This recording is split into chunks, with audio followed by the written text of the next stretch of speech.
Merong tao dito na nagko-contemplate siya whether to make a move or create this big decision kasi nakikinig siya sa intuition niya. Alam niya sa sarili niya, yung connection yung dalawa, it is divinely guided. Or meron kang binago sa kanya, merong nag-shift sa buhay niya because of you. And with this card, the Sun card is here.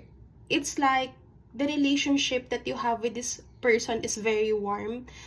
Wala akong nakikitang tension. If ever there is, siguro yung nagkakahiyaan kayo. Pero yung connection mo sa kanya, it is something na divinely guided. And hindi pa siya nagdedesisyon sa ngayon. Maybe because ayaw niya ng padalos-dalos. Gusto niyang pag-isipan lahat ng gagawin niyang move dahil ayaw niyang magkamali pagdating sa'yo.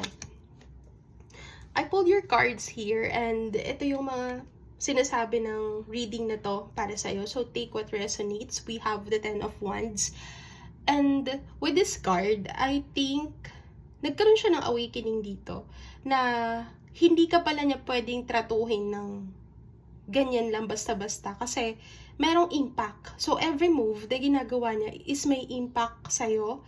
And pwede ka talagang maapektuhan. Kaya nag-iingat siya sa bawat action, sa bawat salita. Ayaw niya maging careless talaga. So kung nasaktan ka man, hindi niya yan sinasadya. Yan lang talaga siya as a person. And hindi niya minimin na i-down ka.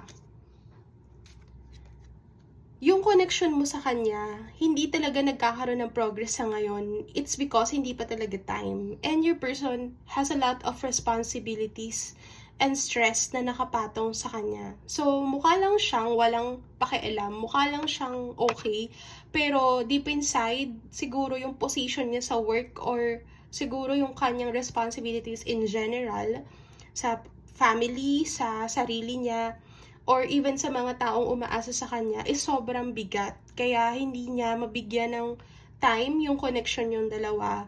But it doesn't mean na ayaw niya sa'yo.